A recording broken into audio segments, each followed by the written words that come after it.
Okay, everybody, let me do a quick mic check here and make sure that everything is good and working. Make sure y'all can hear me first, and then I want to bring on my guest here, and we'll do this. So let's see if we've got sound. We got sound. Y'all good? Can y'all hear me? I can hear you. Oh, okay. Well, good. If you can hear me, then we're good. All right. So, hey, everybody, I'm gonna go ahead and bring him up here. We've got hello, Eli. So we've got Eli Pagunsan. How do you say that? Is it Pagunsan?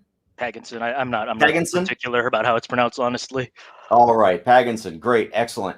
And we've been trying to get this interview set up at for a couple weeks now, and it's always been one thing or another. Either Eli had something come up, or I had something come up. I had my computer crash, and just all kinds of nonsense. I lost my internet.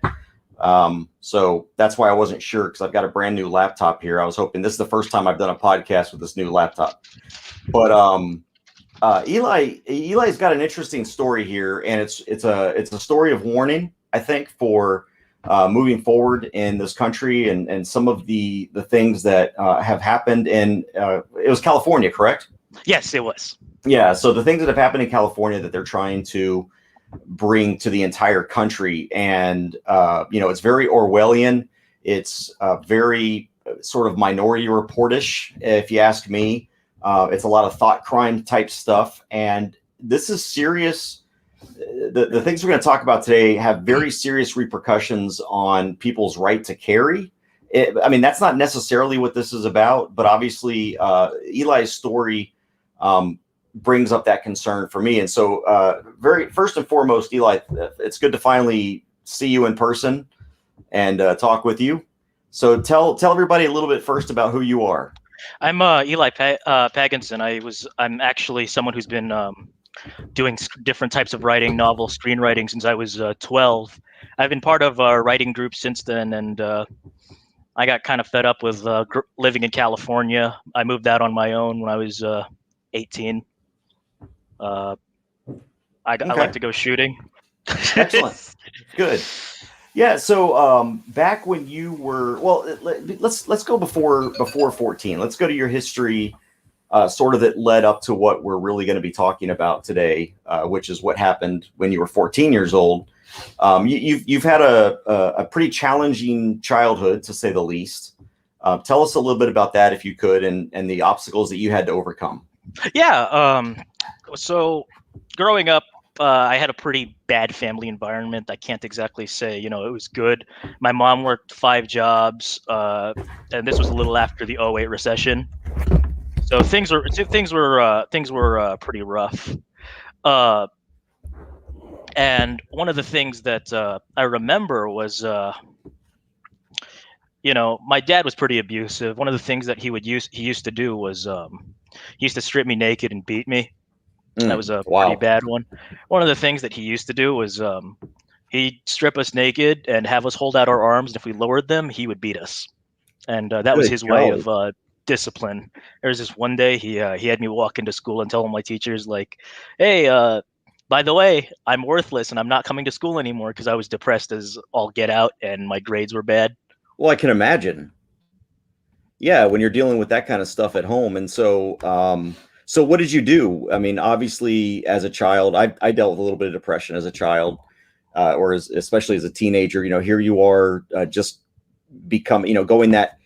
starting to that transition from adolescence into sort of manhood. I know you're only 14, but still, there's a lot of different things going on in a person's mind. So what did you do to kind of cope with all of that? I spent a lot of time writing. I'd play video games. I'd read a lot. I spent a lot of time in the library, and I actually wanted to be in the military at one point. Okay. And so you started writing, you started playing video games, you were reading a lot. Would you say that you kind of became, are you more introverted? I was more introverted back then. Okay. Back then you were more introverted. So you were also a police explorer. I was actually a police explorer in Jacksonville, Florida as a teenager as well. Law enforcement was something I used to want to go into. I loved it. I loved exploring.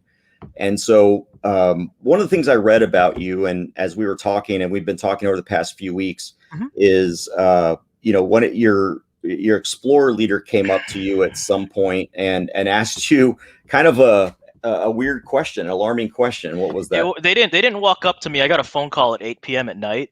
Okay. After a really stressful day, like where I was just trying to deal with the fact that I was getting hassled for being Asian, no one was listening to me, and I had an emotional breakdown. And that night, my instructor calls me and he goes, "Hey, Eli, you're gonna shoot up your school?" And I'm in no mental state to answer this, so I gave the phone to my mom. I was like, "What? Like, what kind of question is that?" Did he ever say where that question came from? Was it just because you were depressed, or what? What gave him that? I had an emotional breakdown. Okay. Yeah. And so that was his response. That was how he was trying to help you. Was, are you going to shoot up a school? Help is kind of a subjective word in this case. Yeah. Exactly. And then that led to something else that actually did come from your school, didn't it? Or were you at school when? So let's get into what we're talking about here. They did some kind of an assessment. Can you explain that? What they flagged me under was the Kids with Guns protocol, and one of the things, and I got pretty much marked down on a checklist as to things that constitute a potential school shooter. I came from a single parent household at the time. My dad left me when I was 12. I spent a lot of time.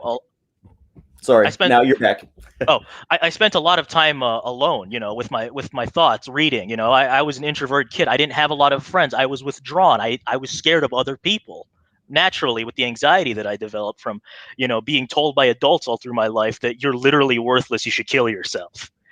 I had one dude who was telling me, I had this one ex-army officer who was like, "Yeah, you're either going to grow up getting shot by the cops outside of 7-Eleven or you're going to grow up a heroin addict."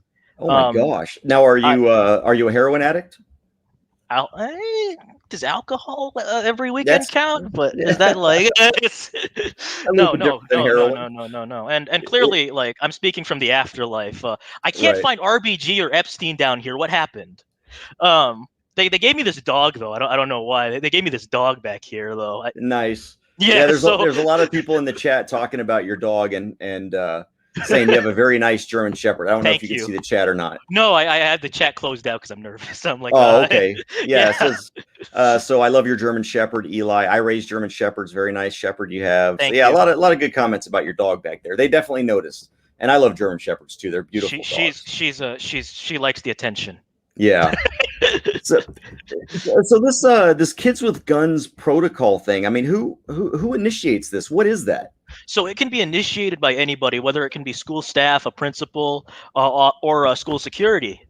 And what they were doing was they can pass this on to law enforcement, and they have two tiers. There's a kind of a lower tier. I don't have it in front of me, so I can't pull it up right now. Yeah. But they have, they either send you to juvie immediately, because they think you're literally going to be the next Eric or Dylan from Columbine, or they have you helped out by one of the district psychologists whose job it literally is to go prove that you're going to shoot up a school. You don't be honest with them. It's because they have to do a psych eval on you. And what kid is going to sit there and actually be honest? Yeah, my dad's been beating me recently. Like, no kid is going to be honest about that. It's such a flawed protocol. So they do this assessment, and now when they do this assessment, do they do it in conjunction with an interview with you, or does the assessment trigger an interview with you? Yeah, assessment triggers an interview. Okay, the assessment triggers an interview with you. Okay, and so after the next morning. Gotcha. So they do this assessment the next morning. What happens? So it wasn't the assessment. Sorry, I'm kind of skipping ahead here. Sure. But the next day, I end up getting spoken to by the SRO at that school. And that's the school resource officer. School resource officer. My bad for not explaining the acronym. Yeah. So I got talked to by the school resource officer, who literally explained, you've been flagged under the Kids with Guns protocol. You're gonna have 2 officers come by later today to search your room to find proof that you're going to shoot up a school. Well, you got to remember, I should mention some context around this. Is my mom was a very anti-gun. Like, my mom's very anti-gun, and so they go, oh yeah, it's not going to take long. So I go home and I tell my mom, like, I'm 14, but I'm scared out of my mind, and I already have that alarm bell ringing in the back of my head. Like, if they want to search my room, it means they're looking for evidence to use against me. And I told my mom, I was like, this isn't right. This is wrong. I think this is wrong. I think we should see a lawyer. Right. And my mom came from like the Ferdinand Marcos presidency. So she had a lot of shoes.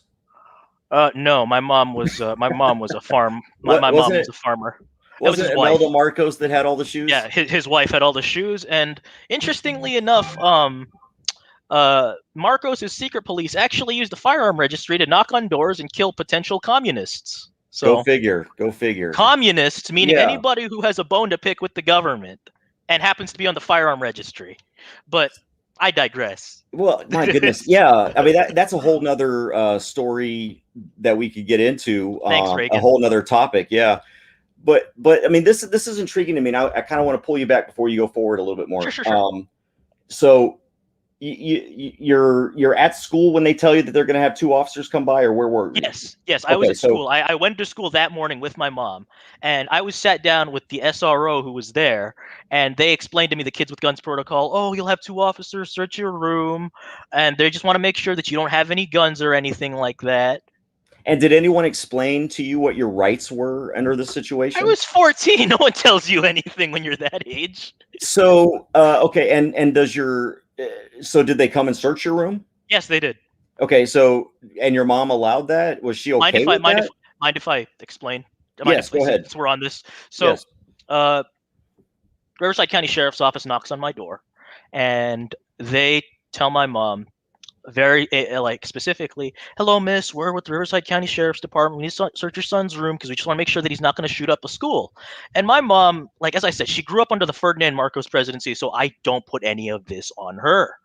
And my mom goes, and I think what you're getting at is she was kind of raised to respect authority. That it's not so much respect authority. It's because respect is kind of pushing it. It's kind of, the man has a badge. You better do what he says. Okay, so it's like out of fear. This was the government that literally knocked down your door in the middle of the night and shot you outside a farmhouse. Well, that's kind of like our government too. Well, depends on how much you owe in taxes. But what do I know? Yeah. Okay, I'm sorry. Go ahead.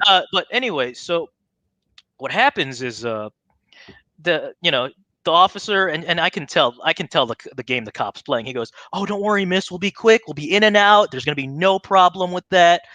She's okay, just let them in. Cops come in, and they got this look of just, oh, I'm going to get you. I'm going to get you, buddy, on their face. I've gotten beat enough to know what that look looks like. So you were home at the time? Yeah, I was home. What time of day and what day was it? Was it like a weekday, a weekend? It was a weekday. It was a weekday, and I was suspended for 5 days during finals week, which is... Okay, was it because of this you were suspended? Yes. No kidding. So you hadn't done anything wrong. They do some sort of an assessment without your knowledge. You're informed that you're suspended and that cops are going to come and search your room. Okay, and so this is during the day on a weekday? Yes, sir. Okay, go ahead. Do you prefer Sergeant? No, CJ's fine. CJ's fine. Okay, force of habit. Yeah.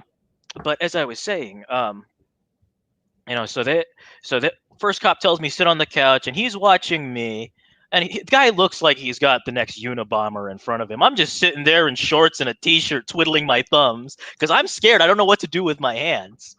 And one of the cops goes, "Hey, I got something." Keep in mind, when I watched the cop walk into my room, the first thing I saw him do was knock over my lamp. So I knew that these guys were not. Wow. Yeah, I already had a feeling that, I knew it in the back of my mind, but that just confirmed it. He knocks over my lamp, and I just hear him go through my room. And this is important for later on down the line. So cop comes out. He says, "I got something." I've got a lamp. No. And cop pulls out a stack of papers this high, and I recognize it immediately. I keep notes for, when I read things that are interesting to me, emergency preparedness, medical stuff. And at the time I was interested in guns because, I played a lot of first-person shooters. A lot of guys my age did. At the time, the 2 most popular games were Battlefield 4 and Halo Reach. Right. And we're talking, this was 8 years ago? 2014. Yeah. Okay. So 7 years ago. Yeah, roughly. But, they come in, they come up, and I'm like, "Are you?" And I'm confused because I don't know what's going on. Like, what is that? I don't have the look of a person who's guilty. I have a look of a person who's going, you're reaching now. Yeah. So he pulls out a list and goes, is this your kill list? You plan on killing these people? And the top of the piece of paper read, character list. I kept a character list so I could keep track of who was who and who was doing what in a narrative. Yeah, every author does. Yeah. Yeah. Yeah. Especially if you're writing intrigue plots. That's a maze and a half. Right. Okay, so he comes out with this thing, and you're kind of like, what are you, an idiot? Yeah, no, I literally told him to his face, like, this literally reads character list. And he goes, are you being a smartass with me? I'm like, what? The top of the list literally reads character list. Like, and the cop just glares at me. He just gives me this glazed glare. Yeah. Like, I almost got you, but then you said that. I'm like, yeah. And so the cop kind of is angry. He huffs back to my room, and I see him just, and I remember when the door was open. One of the things that gets me is the door was open, and all of my stuff was just strewn about on the floor. They'd taken everything off the shelves and were looking for like hidden compartments, I'm assuming. Go ahead. Sorry, anyway, I gotta turn my phone volumes off. No, you're good. You're good. You're good. I'm kind of sitting here, and he goes, and one of the cop that's watching me goes, you know why we're here, right? I had an emotional breakdown. I'm scared. I don't know what's going on. I'm 14. Yeah. These guys say, think of the children. And then when this happens, it's like. Right. So he finds your writings, he finds your character list, and they continue to look. Did he find anything else? The only thing of substance that substance is kind of subjective in this case. They found was literally like a list of like researching firearms. I wanted to know how certain guns worked. Cop comes out, and at the time I had a bunch of Army field manuals because that stuff interested me. I was a big Saving Private Ryan fan as a kid. Band of Brothers is better, but I digress. He comes out and he goes, what's all this? Why do you have notes on guns and explosives? I go, what? I'm like, what? Yeah, most normal kids, they don't follow games with guns, and most normal kids don't like guns.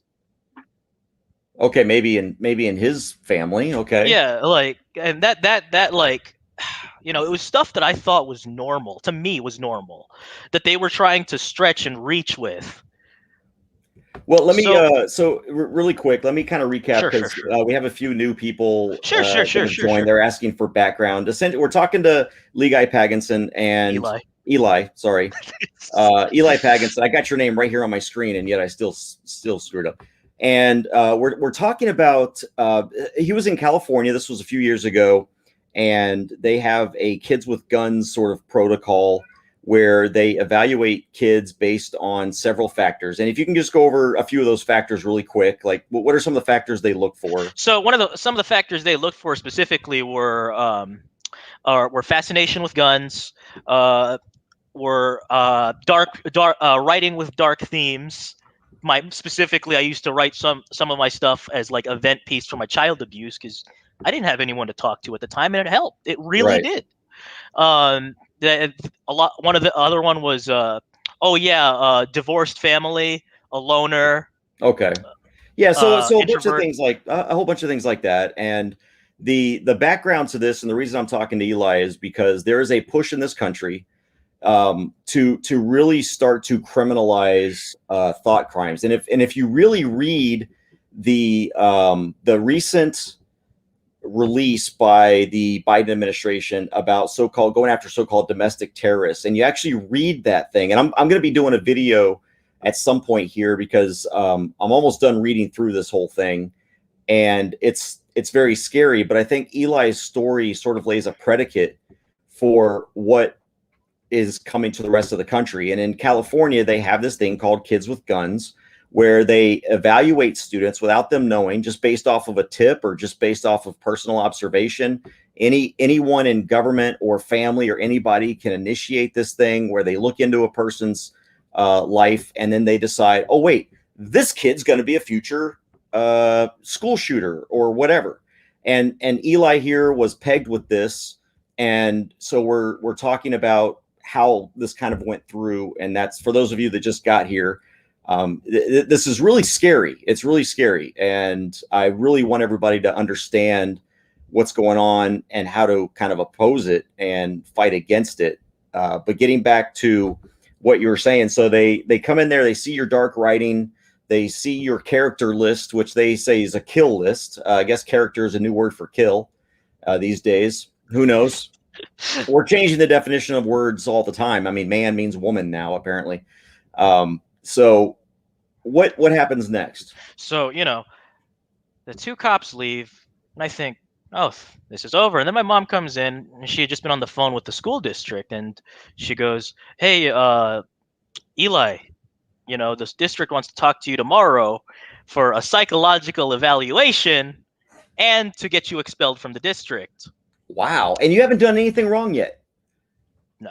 Yeah. Other than have an emotional breakdown. Yeah.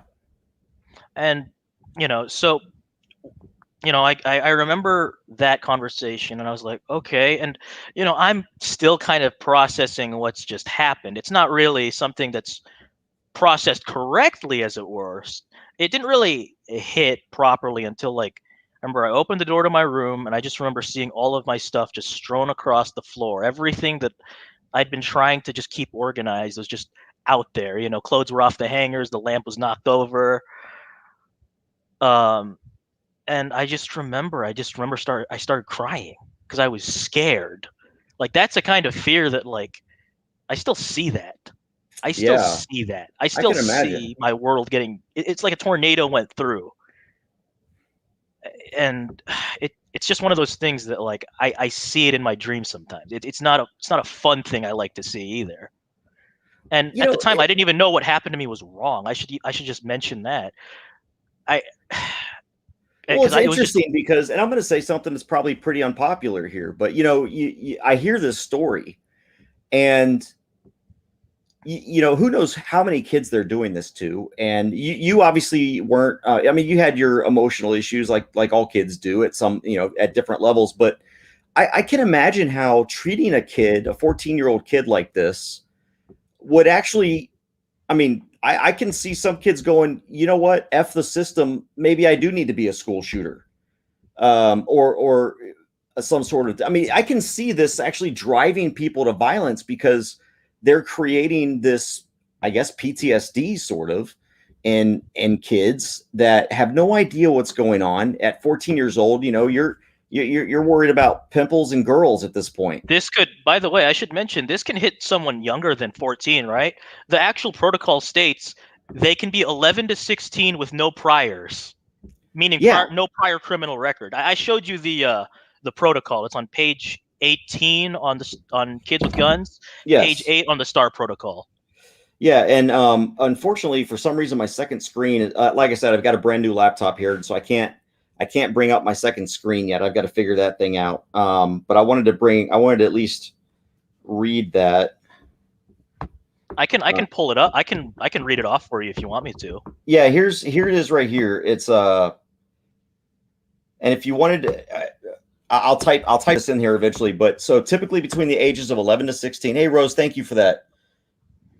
Typically between the ages of, these are the indicators, by the way, ladies and gentlemen. These are the indicators of the Kids with Guns protocol. In 2018, it was retitled to STAR, which is Student Threat and Response Protocol, and allows the school districts to investigate kids who get flagged under these. So here, and Eli here had created a script for a video essay that he was working on. So here's some of them. Typically between the ages of 11 and 16 already, may not have ever been arrested or been to juvenile court for a law violation, few or no friends, withdrawn, excessive feelings of rejection. And this may I add my favorite one? Yes. Parents may attempt to minimize or deny. Yes. And here's a kid who's got, let's just say that this kid does have these feelings of being picked on or persecuted or feelings of rejection. And now you're going to go and you're going to ransack his room. Gee, I'm not being persecuted now. So depression, may have difficulty coping with significant losses or personal failures, may have suicidal comments or self-mutilated, may be a victim of violence or abuse. And you talked about the abuse at the hand of your father there. So now, in addition to being abused by your father, you're being abused by the system of government here. A pattern of angry behavior. I'd be even more angry if people are ransacking my room and suspending me for not doing anything wrong other than failing a test I never took. May have a history of tantrums or explosive rage. That explains everyone in the Texas Democrat House. May have felt bullied or persecuted by others. So here's a guy that's being bullied and by people, and because the kid's being bullied, instead of going after the bullies themselves, they're going to go after the victim. Violent or dark themes. Well, I can see where what's his name, Stephen King probably would have fit into that. Discussions, drawings, writings, fantasies, video games, posters, music, computers, internet, text, and cell phone activity, wherever the heck that means. Probably preoccupation with guns, explosive devices, or other dangerous weapons. Well, animal cruelty. Look, most kids like things that go boom. I'm just saying. Yes, they do. I mean, gosh, I used to play these games when they were just 2D, going side to side in the screen and you're shooting stuff. Talks about something big happening, talks about being noticed or becoming famous, makes specific threats against a person or group. Now, see, I can see where that comes in. I can see where, if you're making threats. And then this is the kicker here. Access to guns and knowledge of their use. That there's all my kids. And then the last one that you brought up, parents may minimize or deny. Yeah, I'd be insulted if you walked up to me and told me, like, yeah, your kid's going to be a school shooter. Exactly. Yeah, and if you're a parent and you say, no, my kid would never do that, that's even more of an indicator that he's probably going to do it because the kid said don't do it, or he's not, or the parents said no, he's not going to do that. All right, what is the parent supposed to? Yeah, my kid's going to be a school shooter. High score for this guy. Right. Yeah. Good job, buddy. Yeah. Can you imagine a parent going, well, actually, I think he's going to do a lot better than that. He's going to do a school shooting, then he's probably going to go into a mall somewhere, and who knows, he might even attend a concert out in Vegas from the 10th story window and just start shooting into a crowd. World Seriously. record, Guinness right. book. Oh my goodness. So yeah, and the liberals right now are cringing because we're joking about death, but that's, as a combat veteran, suck it up. All right. So oh no, that's just the abused kid in me.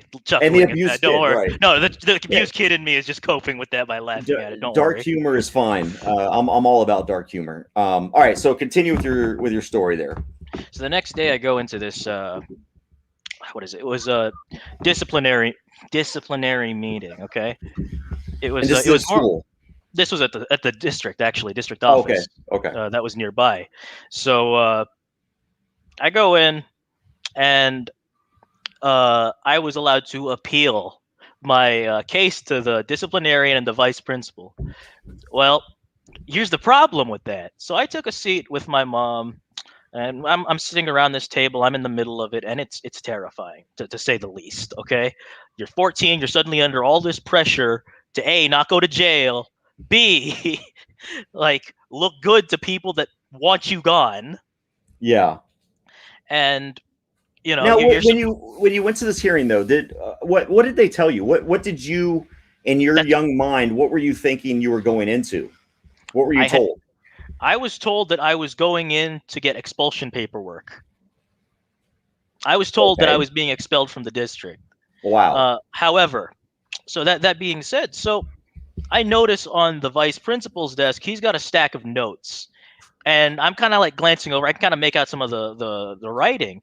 And it's the notes that the cops took on what they found in my room that they passed on to the school.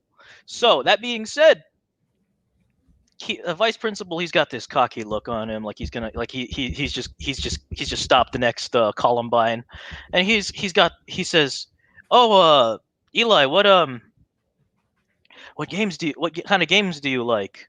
And I go, RPGs. And the guy, I just remember he did this. He leaned forward in his seat, and I'm like, "Oh, really? Yeah, do go on role-playing games." Oh. And so he thinks about his next response, and he goes, "Oh, so you like getting lost in fantasy then?" Is the real world too hard for you? If you said this to an adult working in the blue collar, I think fists would be flying. Yeah. Well, and let me ask you this: did you have guns? No. Did your mom have guns? No. Did anyone in your family have guns? My dad, but he was 2 hours away. Yeah. So I mean, were they worried about you chewing a Pop-Tart into the shape of a gun and shooting up the school, or using your I don't know your finger pistols, or okay? I don't know. That's the thing. So the next question they ask is, oh, how many friends do you have? Oh, like they're not even hiding the fact that they're trying to jam me up, right? Right. Like I would expect subtlety, but that's not. This isn't subtlety. This is blatantly trying to jam someone up with something real stupid. And like all of their questions are ridiculously catch-22. No matter how I answer it, no matter how I play it, they'll try and get me on something. And one of the things that I remember was, oh, how many friends do you have? And I said, oh, I got a few. And can you write them down for us? And what I found out later, no. What I found out later was the friends I wrote down were interviewed by the Riverside County Sheriff's Office to be asked what kind of person I was and if I was capable of shooting up a school. Oh, who's not capable of shooting up a school? Okay, all right. Yeah. So now so you, I guess you wrote down, I mean, you're 14 again, you don't know what's going on. So you wrote down, oh yeah, I got friends here's Bob and Johnny and Paco and I didn't know. They literally interviewed the people that I had listed down, and I felt guilty because I didn't want to get my friends involved in like what I was in. That's the last thing I wanted. Right. Like a lot of people didn't want to associate with me after, and I felt it's one of those things that I wish I could take back. I wish it didn't happen.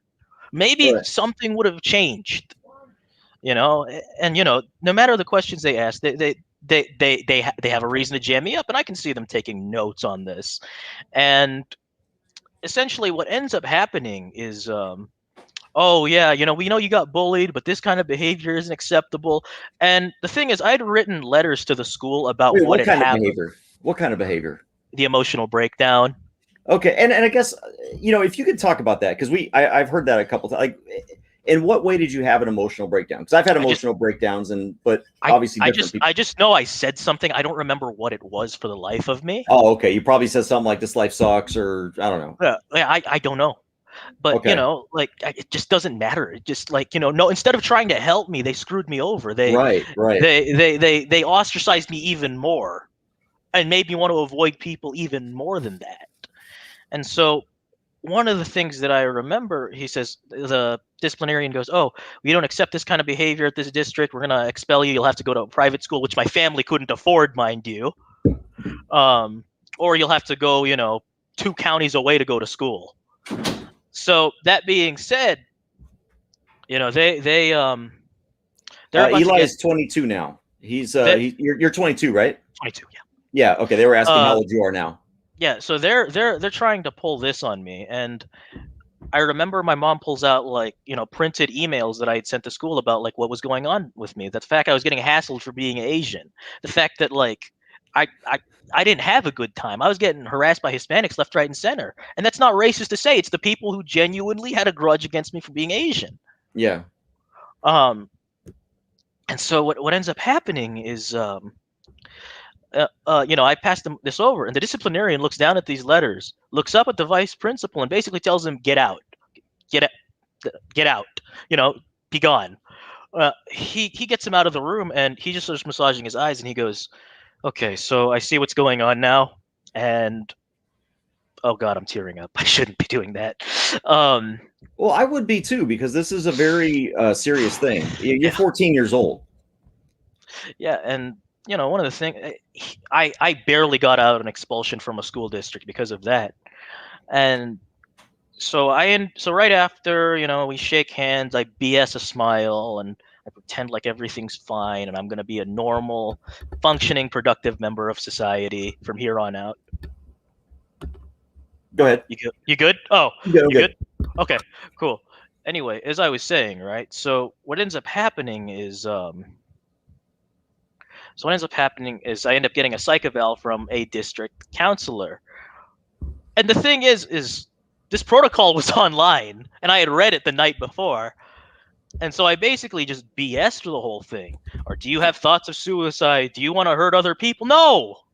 Leave me alone! Right. You know, it was one of those things that was like, it was embarrassing. Yeah. It really was. You know, like, oh yeah, by the way, you're not one of those normal kids anymore. You're known as the guy who's gonna shoot up a school or work or something now. And it followed me around. But the principal says, "I know what's going on here." What did he say after that? So anyway, right? So he says, so what happens is he basically, I'm assuming he got a reaming. I'm assuming he got an ass chewing for the fact that like they knew about it in advance and did nothing to help me. They did nothing for me, and it bubbled up to that point that I ended up that they had to sweep it under the rug, and I pretty much got kicked out of that school. Mm. So you ended up getting kicked out of the school. You were expelled out of that school specifically. Yeah, out of that school. And wow. And so the principal didn't stick up for you or anything like that. Nobody stuck up for you. A few people did. The old Air Force JROTC commander did. Nice guy, very nice person. He stuck up for me. I know that one of the other assistant principals did, because he figured out that I was just a kid who, you know, been in a bad situation at a worse time. But really, it didn't really. I never got an apology. I never got anything that said, "Oh yeah, we might have done a little too much for a 14-year-old." Well, what happened after that? You get kicked out of the school. You end up going to another school, I guess. Yeah, and then I get known as the guy most likely to shoot up the school because the kids of the cops would talk to each other. Yeah.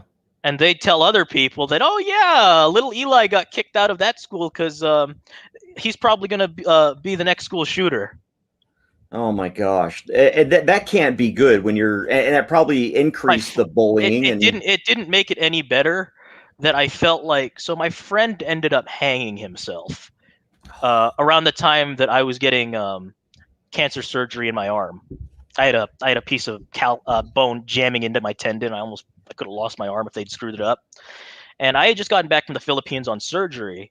And what had happened was I came back and I found out that a friend that, like, I remember the last thing I said to him was, "Hey man, see you around." Hey, you too. You know, it's like, I'll see you first day of school, because he used to be a guy who hung around at the bookstore, like I did, and that was the last thing I said to him. And then, you know, I come back from the Philippines and he's dead.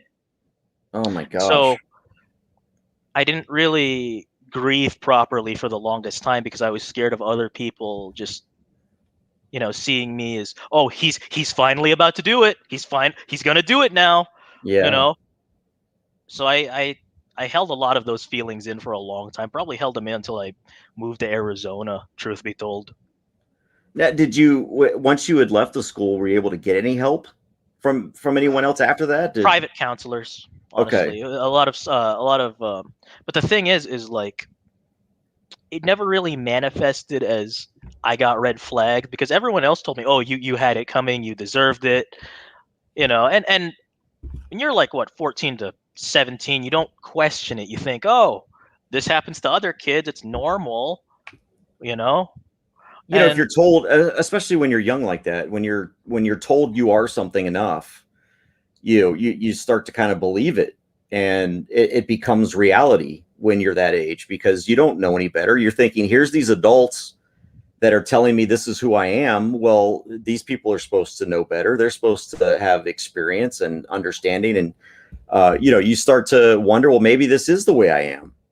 And that's why for the longest time, I'm going to get really dark here. I normally try and laugh these things off, but I'm going to go into a really dark place. It's why for the longest time I had this little pact in the back of my head. If I ever get to that point where I am just there, I'm going to hang myself, because I don't want to be known as that guy. I would rather disappear as a suicide statistic than end up being known for doing something like killing a bunch of people. Right. And that's the truth.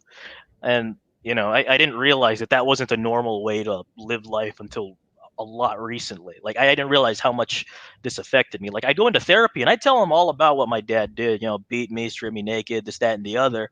And I thought that was it. I thought, oh, you know, that's probably it. But it was only until like this red flag stuff and like the definition of it started really coming out more. Because 2014, no one knew what a red flag law even meant. Right. But like as of recent, I started listening to like what they look for, and I'm like, oh my God, is this happening again? And was that me? And I didn't know what it was. That's the thing, is I didn't know what it was. No one explained it to me, and it was only until like I'm having a soda. Two guys are having a beer with me, and I'm telling some people about an investigation I got into, and they go, "Holy shit, bro, you got red flagged. How are you still how are you still sane? I didn't get red flagged. I got investigated. That's being." And then they end up like breaking it down like into pieces, and I go, oh, that's not normal? No. Oh. Right. Oh. But yeah, back on the high school thing, you know, I ended up getting transferred to a different school. Basically, it was 90% online school. I'd go into class once a week, junior, senior year. And I actually liked it a lot more because people left me alone. I didn't have to worry about the social aspect of things. Oh yeah, it's perfect for a loner, for an introvert. Yeah. That's the greatest thing. Yeah, no, I was like, you know, and they're like, oh yeah, and they're warning me. They're warning me like, oh, you gotta remember, like this is a lot harder for most people. And the way they hyped it up, I was like, oh wow, this is really scary. And then I like 3 months I figured it out. I was like, oh, well, I could just cram everything the last night and be done with it, you know? My goodness. Wow. But, so you eventually graduated school. You ended up getting some counseling, and I ended up going to community college for automotive tech, and I genuinely enjoyed the people I was in with that class. Like people respected me because, you know, I was honest. I helped other people when they needed it. Book work was hard for a lot of the guys, and I was nice enough to like, oh, here, let me help you out, man. Like, you know, I participated in class. I enjoyed it because no one was judging me for like anything related to my past, and no one even knew about it. And that was the best part. But like walking through the halls and like people remembering who I was, that was something else. There was this one guy. I'd be doing my work in like the college cafe, just kind of doing my thing, and he used to come up to me and he goes, "Hey Eli, if you shoot up the school, can you tell me in advance?" You know, at first few times I laugh it off because, okay, this guy's being a friggin' idiot. I'm not gonna friggin' take him seriously. But like 3 months of just that, right? You're like, very it's original. Easy to laugh off it at first. Yeah.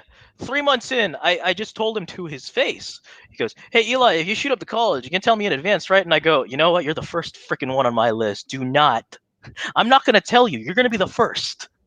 And he stopped asking the question after that. He stopped posing it. It's one of the things that I remember. Yeah. You know, I moved out a little later. I didn't like, you know, going to work because everyone knew me as the guy most likely to shoot up work because of my past. And so, like, you know, I was in a bad work environment, but I had a good school environment all around, you know. Like, I was known by, like, folks in that town as, oh, he's going to do it one day, you know. So this is getting out there. Now you're a young adult at this point. You're trying to get on with your life, and yet this stigma is following you into college. It's following you into your after collegiate life. Well, yeah, you know, it's going to work with me. Yeah. And after a while, like I kind of just developed the I don't really care anymore attitude. Like I don't even want to say depressed, because depressed implies that like I don't feel like doing anything. It was, I'm going to do it, but I'm not. I'm going to be a robot while doing it. You just force yourself. And that's one way to deal with that. You know, I guess we're thankful that we're sitting here talking to you as someone who took all of this abuse. As a matter of fact, one of our commenters says, Eli's a survivor of abuse. The best you can do is become an activist, get active, let your voice be heard, and we'll help you. But, you know, we're talking to a guy who was able to overcome this, and you're turning it into something positive by trying to tell your story and get it out there. But I can't, you know, I was in counter intel for my military career. And so a lot of the counterintelligence field is psychology based. And so we take all kinds of classes on human psychology and what makes people tick and how to get people to do things that they probably don't want to do, but that you need them to do for you. I have And respect for you guys because you guys got the Filipino communist guerrillas to believe that vampires were real. Okay, that takes dedication. Okay, I'm well read with history, and that right there, that's genius. yeah, and so, but you're a success story. But I can see how this I'm sorry for cutting you for off a lot again. of people. No, I'm good with that. But I can see how for a lot of people, this is the government actually creating the very thing that they supposedly are trying to combat with these programs and with these so-called protocols. You're trying to prevent a school shooter, you're trying to prevent a domestic terrorist, but yet, I mean, in my mind, I can see people getting so upset and frustrated and angry with the way that they're being treated, and you can't get away from it no matter what, that you become exactly what they think you are. They create this monster, and then once they've created the monster, they use this monster to further encroach upon our liberties, to further encroach upon our mental state and our mental health. And I know in California, especially, they got rid of a lot of the mental health programs in the education system around the 90s. And Late so 80s, roughly. late, yeah, I mean, I roughly, yeah. So it's very interesting to me that we have this stuff going on, and now today it's morphed now, and they're trying to broaden this out. Instead of it just being a kid doing a school shooting. If you read Biden's domestic terrorism paper, now we're essentially telling everyone, if you're white, if you're a male, if you're this age, and if you live in in these particular areas, generally the South or the Midwest, you're likely to be a domestic terrorist. We had under the Obama administration, returning combat veterans were labeled potential domestic terrorists. And when you get to this point, I'm a guy that has been very vocal about my PTSD, and the reason I talk about it openly is because I want to help other soldiers with PTSD and other people with PTSD. But when you talk about that, then you've got to deal with all these people that want you to be disarmed because you've got a mental health issue. You've got a mental illness, and that's what PTSD is. It's a mental illness. And so, you're being ostracized, you're being stigmatized. And I see this, it's very easy for somebody in that kind of an environment to go the wrong route. And so, what changed for you? What have you gotten past it? So, this is kind of a long story. So mind if I tell it? We have all the time you need. Okay. So at some point, I kind of just decided I hate California. I hate this place. I can't stand the people here. I'm tired of being told that I'm going to shoot up a joint. Screw this, I'm out. So I basically ran myself $3,600 in debt at 18 because I just didn't want to deal with it anymore. And it was probably one of the best decisions I ever made. Like, normally I don't tell people to get into debt. It's probably the worst thing you can do, but oh my goodness, I'd do it again if it meant having to claw my way out of that. And so, I started off, and I basically was living in a I was basically renting a room in a house for $500 a month. Halfway house, is that what they call them? Yeah, kind of a halfway house. I wouldn't call it that. It was a little nicer than that. And so I just kind of worked my way up from there, from a halfway house to a nice apartment. Okay. Ended up, doing better for myself. And it was only until I really started going to therapy, that taking it seriously too, because at first I kind of just had this bubble where I kind of just put it in front of me. I did nothing but drink for like the first 2 years I was out here. Is it boarding house? Is that the word? Boarding house? Kind of, yeah. Okay. But anyway, so the first 2 years I did nothing but, like, every night go home, drink, be done with it, pass out, because I thought that's how you dealt with stuff like that. Because you just try and forget it. You try to put it in the back of your head, but that paranoia, that anxiety is still there. That fear of just, authority is there, and you don't know why. I didn't know why for the longest time. I didn't even put it together that it was related to this whole investigation that I had been in. And so it was only until I, went to therapy, I told the therapist about, my child abuse, this, that, and the other. He started trying to prod more and really trying to figure out it's not just that. There has to be more. There has to be more. And so, one day I came into therapy hungover, and my therapist's immediate response is, why did you come to therapy hungover, first off? Second off, why? Like, second off, how could you come into therapy hungover? I mean, you're a drunk, but you're punctual. Like, right. So I came in and I said, and I basically said, I had to ask him, is like, what's the policy? I don't want to hurt anybody, but like these memories are getting out of hand, and I don't want to, I don't want to kill myself. I don't. It's the last thing I want to do. So I told him, is like, so he tells me the law with Arizona is like, look, as long as you're not trying to act, like telling me that you're actively wanting to kill people and that you're still conscious and aware of the world around you, like I really can't get you hospitalized. Oh, okay. So I told him, like, I got investigated for being a potential school shooter, and I've been a suicidal wreck because of it. And I'm crying in front of him. I'm telling him how scared I am because this is the first time I've ever admitted this kind of thing to anybody. And he just goes, "Oh, that's what it is." So after a few therapy sessions, I start putting it more together, and I catch up with the 2A community. I end up, I worked with the Arizona Citizens Defense League for a little bit. Oh, and, yeah, love those guys. I worked with them for a little bit, and from there I ended up talking with the Second Amendment Foundation.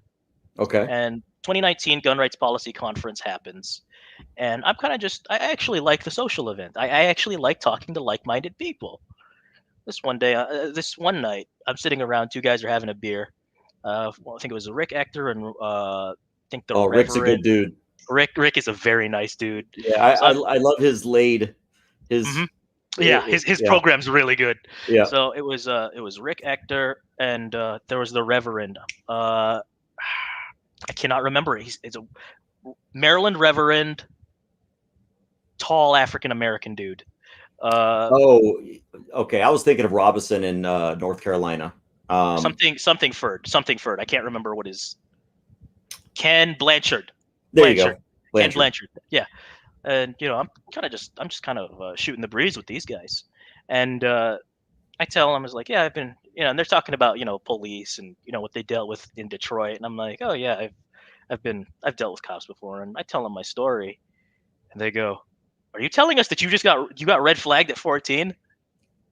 I got red flagged at 14? Yeah, dude, you got red flagged at 14. You were literally flagged as a school shooter. I don't think that's what red flagging is, because they didn't take any guns away. That doesn't count. Like that's different. Like that's firearm confiscation. You got red flagged. Right. The firearms confiscation is the follow up to the red flag. Yeah, I'm like, I have to think this over. So after going to therapy and explaining and getting talked into this by a few other friends that I hold really dear, shout out to Ethan and Brennan. One of the things that I remember was they said to me, dude, you got red flag. You got to get this out there. This is some crazy stuff. Like, you work with these communities. I'm sure you could do something. And at first I was like, I don't want to get red flagged again. Like, I don't want something to come and happen where it's just like, and then like they tell me, look, if this happens again, you're going to make a lot of money, or you'll just, it won't really matter. So, and then I toil over this for a couple of months, and I reach out to a blog group that I was pretty close with at the time, and they put their story on my site, and it gets them a lot of traction, which is really good. You mean you put your story on their site? Mm-hmm. Yeah. Okay. It's not on their site anymore. It's on Truth About Guns. If you can link the article, that'd be awesome. But yes. My article is on the Truth About Guns. It's probably the best place you can find it. There's a few other places. Ammo Land has it as well, and Lee Williams Subset. I'm gonna share this here. Sure. If I may, I'm not interrupting, am I? No, go ahead. Okay. This is I want to hear your story. Sure. So, I start basically telling my story, and I go, all right, this is not bad. People are actually interested in what I have to say, and I'm kind of a wreck because I get offered to speak at the 2020 Arizona Second Amendment rally, And I'm like, oh, okay, this is kind of taking it to a new level. It's one thing to be typing words on a screen. It's another thing to be giving speeches out to 5,000 people. It's 5,000 plus people. So, the anxiety in me is just going like doing that. I don't know Right. if you cut out for me or if you, oh, never mind. My son's helping with the, are you there? Yeah, I'm here. What's up? Okay. You blanked out for a second. I don't know if that was just for me or if it was for everybody. Oh, okay. Let me see. Let's just hold on. Let's pause real quick. Let's see. Yeah, but anyway, as I was saying, right, did it freeze on that end, or I'm not too sure. It did for a bit, but now we're back. Okay, so anyway, right. So at first it was like, when I got invited to speak at the 2A rally in Phoenix, I was like, I don't know, I'm not really sure. But then I just decided, you know what? What's the worst that'll happen? It was kind of one of those things where it's like, what's the worst that could happen? I get to be a speaker at a 2A rally. How many people Right. can say that they've done that? And it felt really good when I did it. Like, I thought like it was going to be really nerve wracking. I'd practiced the speech like for 2 months straight, and it felt good. It was like a weight off me. It felt nice. It's like I just felt a lot more relaxed after. Good. So I during COVID I kind of just eased off everything because everything was just weird. Everyone had their own push pull narrative to run. And then like now I've been getting back into the groove of things, and I've been contacting every firearm group that I'm aware of. I contacted Second Amendment Foundation's guys, and I get transferred to Lee Williams, and Williams is like, okay, tell me about what happened. You got a red flag in California? So I showed him everything. I showed him the protocol. I showed him the documents. If you look at page 8, 18, here's what they got me under. And he goes, I have to go through this. Give me a couple days. So he goes through it for a couple days and then calls me back and goes, hey, Eli? Yeah, wow, I'm actually fuming now that everything has come together. I showed him the video essay script. I showed him like everything that happened, and he's just, wow, this is something else. And that's when I got published with them, and that's when I kind of just decided I'm going to reach out to every firearm group in the country and see if anyone bites, and I'm here now. Well, and I'm glad. I think it's on my end. Everyone says that they can see and hear you just fine, so there's got to be something going on my end. So what I did was I turned off the Wi-Fi on my phones. Hopefully that fixes it. But okay. Aside from the fact that the government is creating these problems with these red flags in kids. Now, are you able to buy guns today? Yeah, are you on any list? Yeah. Okay. Yeah, no, I have an Arizona concealed carry. I own an AR. I build my I build my stuff. Okay, good. Yeah, no, I can pass a 4473 easy. Okay. And it's a warning. Your story is a warning. Thankfully, there haven't been any lasting effects, but I think it's because you've got a good head on your shoulders. Some people, a past like the one that you've had will destroy them. Some people, it strengthens them. I didn't really have an abusive childhood growing up, but we moved around a lot, and we would always leave at the worst times in my development growing up, and I'd have to restart friendships or things. And I remember moving to Japan my senior year of high school. I'd been at the same high school the entire time, and then having to move. Okinawa, I can ask. Zama. Camp Zama. Yeah. And my dad was Navy. So it was actually at Sugi, but I went to I was guessing either Oki or another one. Yeah. And I started drinking as well. That's how I dealt with, because I didn't fit in with anybody. I was kind of an outsider. I had a couple of friends, but not really. Shoot, I fit a lot of those little protocols, I guess you could call them. Some of us we grow from it, and I think that's what your story is about growth and about becoming stronger. But it's also something that people need to be aware of, that this is not the right way to handle this issue. We cannot engage in this thought crime process of trying to predict what we think people are going to be like. I mean, you've been through your middle school, you've been through your high school, you've been through college. Never once have you shot anybody up. So this is obviously completely wrong. I've treated a gunshot wound. Treated okay, and but your story could have gone the exact opposite way. It really could have, if you weren't the person that you are individually, and that's what the audience really needs to understand is we've got to look out for these. And what I would say, I don't know of any of these kind of protocols here in Texas. I'm not sure if they're even. You'd have to check through your local school boards, honestly, if you really wanted to see. I'd say check through the local school boards and see if they have something like this, because I literally Googled mine because I just was curious, like, kids with guns can't be real. And then I looked it up like 2 years later and I was like, oh, wow, this is. Well, and I want to say I've heard of STAR before. And I don't mean the STAR test that we have here, but that STAR program, I feel like I've heard of that before. Student Threat Assessment Response. That's what it's right. What acronym for. And I know that the legislature, at least last session, as a matter of fact, hang on, I've got my buddy might actually be telling me about it, unless he's talking about something else. No, okay, this is something else.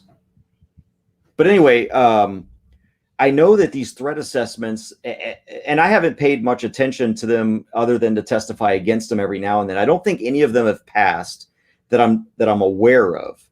But I've also been gone for 2 years, and I should mention, like, if you look at the back of the STAR packet, you can see all of the corresponding counties in Riverside have signed off. I should mention, Riverside County is 1/8 of the size of California. Oh, wow. Yeah, it's true. I was stationed Riverside at Fort Irwin for a long time, so I was near there.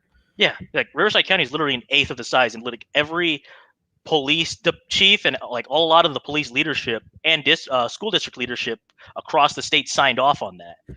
So this is insane. It is, and we've got to be aware of it. I just don't want this happening to anybody else. That's also exactly, and we need to, especially if you've got kids, and I would even say even if you don't have kids in school, check with your local school district wherever you're watching this video. And by the way, some people saying thank you for this interview, and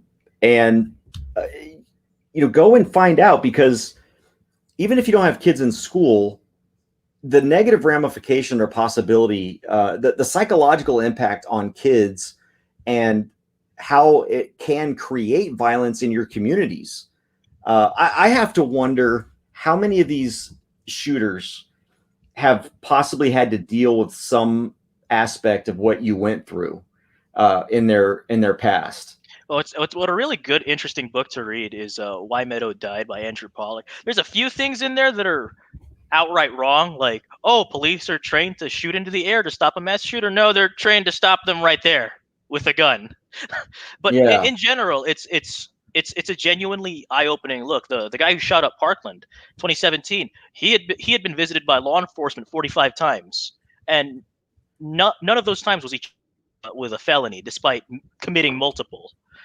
You have to wonder though. He probably met a lot of the same things that you did, but instead of going and trying to talk to the kid, not law enforcement, because when the police get involved, everything's off the table, because it's all they screw everything up. Sorry, I'm not exactly pro police. I like some cops, but I don't like law enforcement.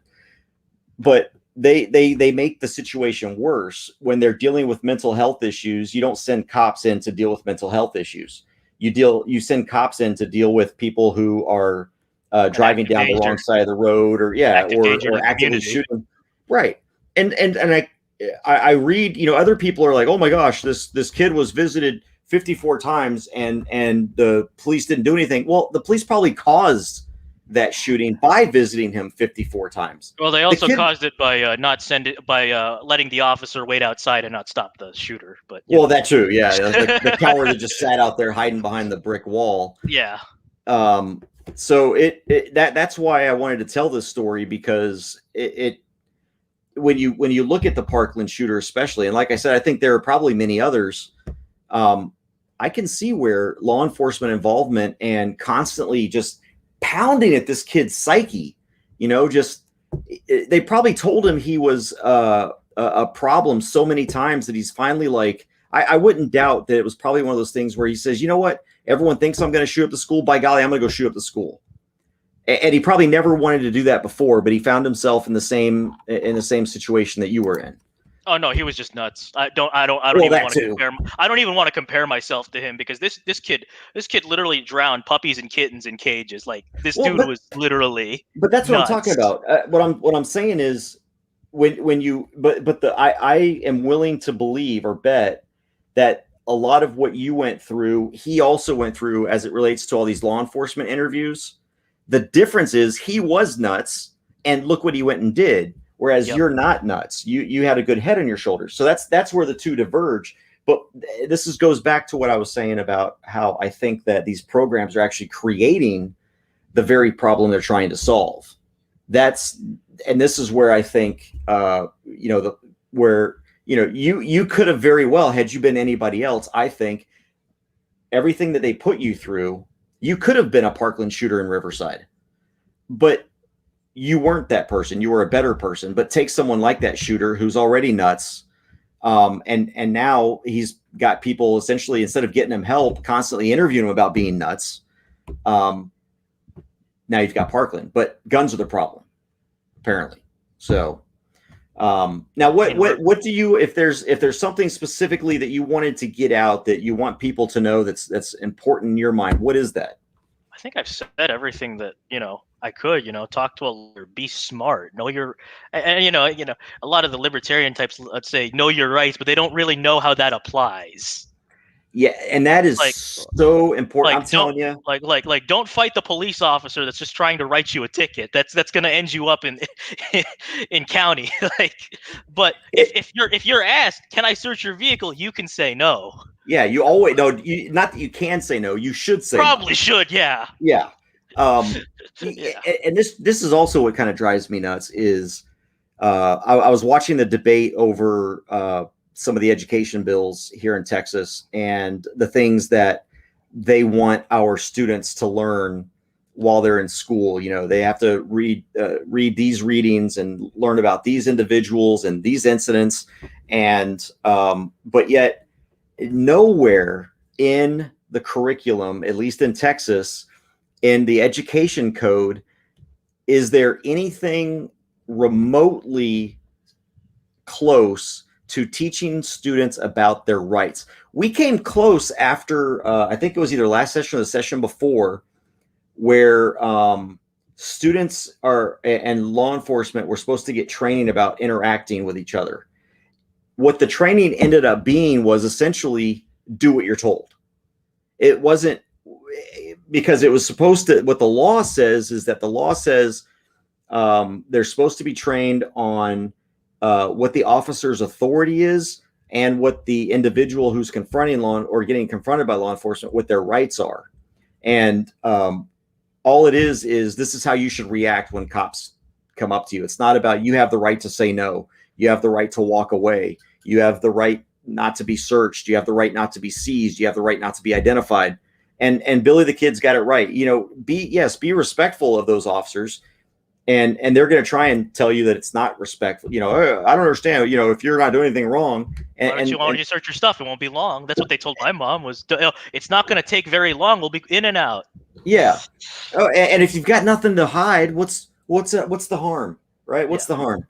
Well, there's all kinds of videos of cops planting evidence, first of all, and the second, what's the harm, is our constitutional rights. So. I'm always respectful as long as I'm respected. If I'm not respected, I'm not respectful. I'll give as much as I get. But so a big rock will kill people. Poison will kill people. Plants can kill you. Mushrooms can kill you. Okay, yeah. So I guess the question I was trying to ask you was, because I know you got out what you wanted to get out. What's the moral of your story? Don't get red flagged. I mean, okay. Okay. And there you have it, people. Anyway, I'm done. Bye, guys. Honestly, be smart and know when your rights apply. Genuinely, know when your rights apply. I remember Lee asked me, he's like, what would you tell someone that would be in your situation. Like if Yeah, someone your age read this, and I basically said, like, I felt guilty to say it, but I was like, the worst part about being that age is you only have as many rights as your parents give you. Yeah. Well, or that they make you aware of. Because and I'm trying not to like be a downer about this whole thing. That's the thing. That's the moral of it, is like, I hate being that guy because it just makes me sound like a paranoid schizo. Be careful who you trust, Yeah. And never trust anyone in government. I mean, and I'm not anti-government by any means.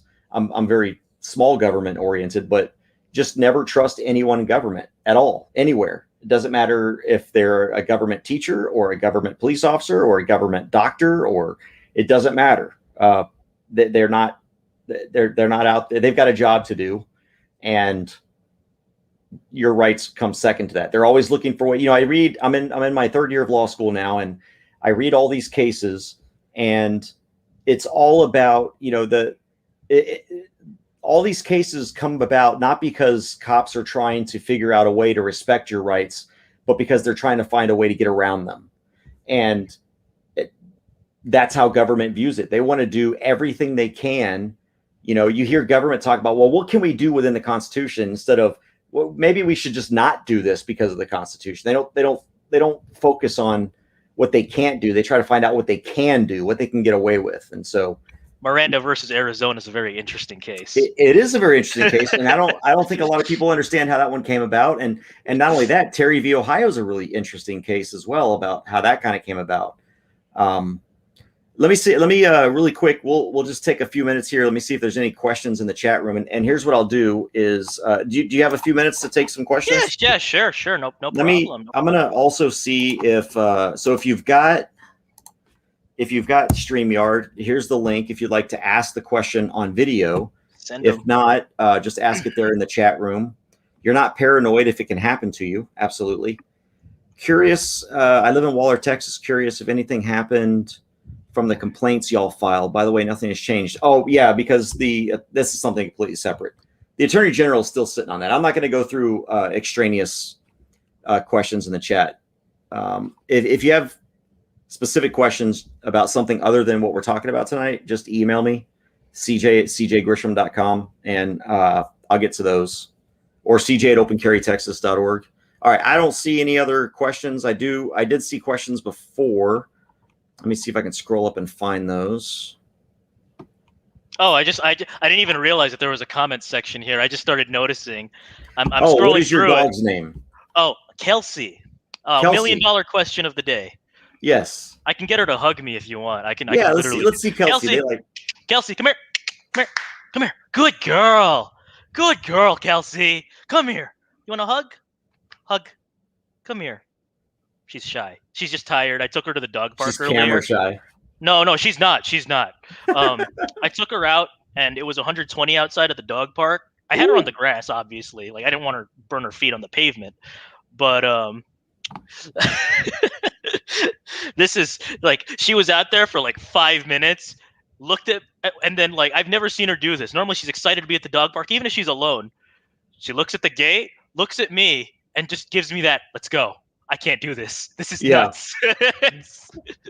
Like, seriously? On a happier note, is that a German Shepherd behind you? Yes, it is. Yes. A lot of people say she might be a mix, but I see German Shepherd. I see German Shepherd. I don't see anything else other than the German Shepherd. Yeah. And that's it. Everyone just wants to know about your dog. So is it like a service dog? She's an emotional support animal for me because of obvious things. Hang on, I'm gonna see if I can get her up here. Kelsey, there you go. Kelsey, come here. No, don't go around. Hang on, I can do it. Kelsey, come here. Wanna say hi? Oh, there's the face. Look at that puppy. Kelsey, come here. Sit. I gave her Filipino food, so now she's like, this doesn't match up. There you go. Good girl, Kelsey. There we go. Texas Elvis says he has 2 greatest dogs in the world. Oh yeah, wants to know, how are you doing today? Doing great, thank you. It's actually been one of the most relaxing weekends I've had in a while, between interviews and work.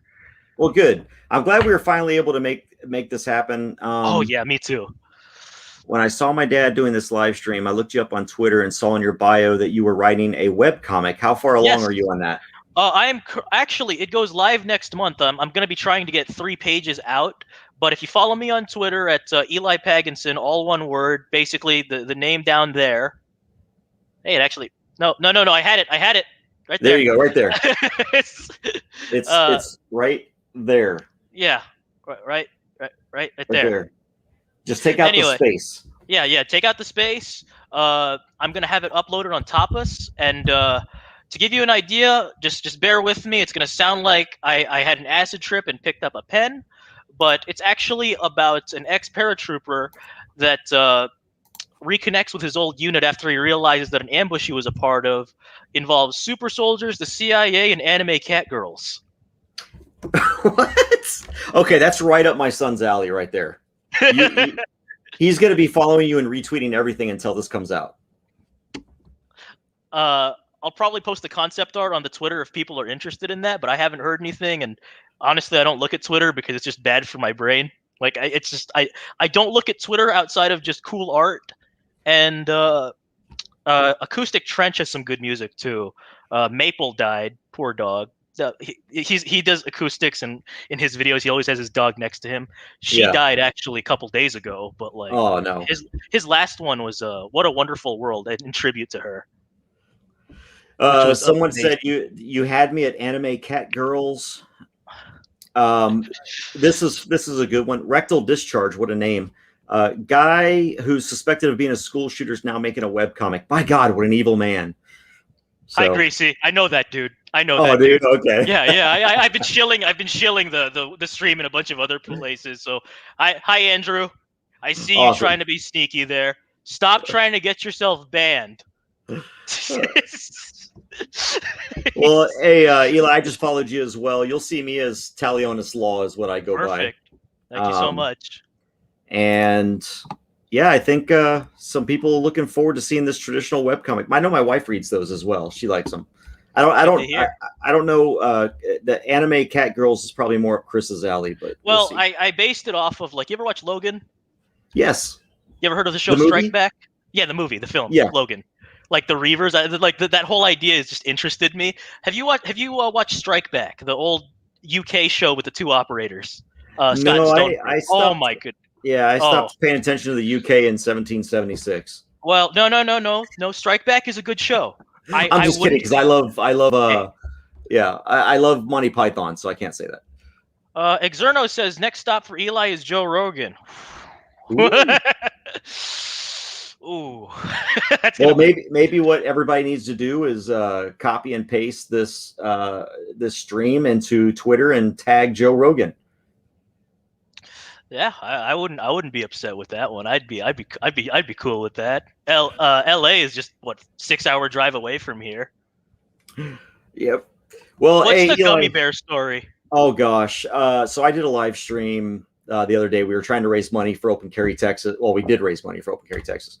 And I had gotten my son while I was in law school this last semester. I'd gotten him because he likes spicy things.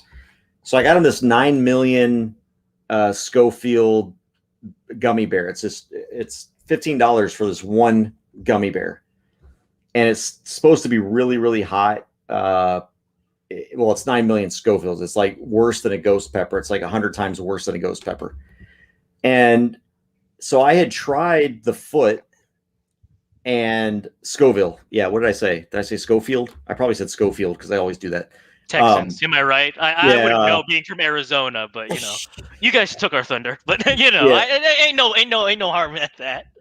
Well, anyway, I told him if we raised $250, I would eat the entire gummy bear.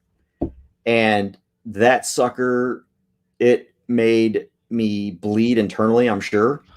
I drank, I literally, like, I kid you not, I drank an entire half gallon of milk just trying to get the burnout. Oh. And I ended up having to just spit it out. I could not take it. I was sweating profusely. My nose is running. It's terrible. Oh, So, okay. I shouldn't have asked. Never mind. I didn't realize that was a touchy subject. Yeah, well, hey, I learned my lesson. That 9 million Scoville's no joke. So, gosh, but yeah, I did save an ear. I saved an ear for my son because he's got to try at least the ear, and even that because the first thing I did was when we met the first, I think it was like $100. If we made $100, I'd just eat the foot.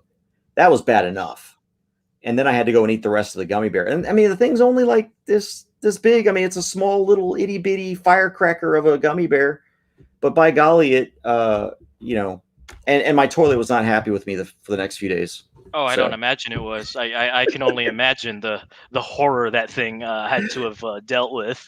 Yeah, that's so true. Not only did it kill my physical form, it killed my ethereal form. Yes, it killed. I don't even think I have a soul anymore because it physically separated my soul from my body.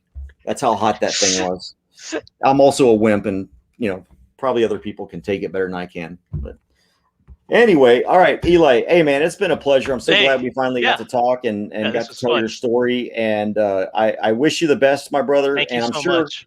I'm sure we'll probably cross paths here at some point one day, either GPRC or something.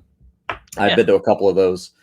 And everybody out there, thank you guys for tuning in. Please like and share this video. Let people know about it. Go follow Eli. Again, I put the link to his Twitter there in the chat. It's his name. Just take out the space. All one word. All one word. My name. All one word. My name. You can contact him through that, I'm sure, and follow him and look out for his webcomic. What else are you doing? What else do you have going on in your life that you're working on? Honestly, I've kind of been focused on the webcomic. I work as a security guard, but that honestly pays the bills, and I'm happy with that. Okay. It pays the bills. It gets what I need to done, and it's how I'm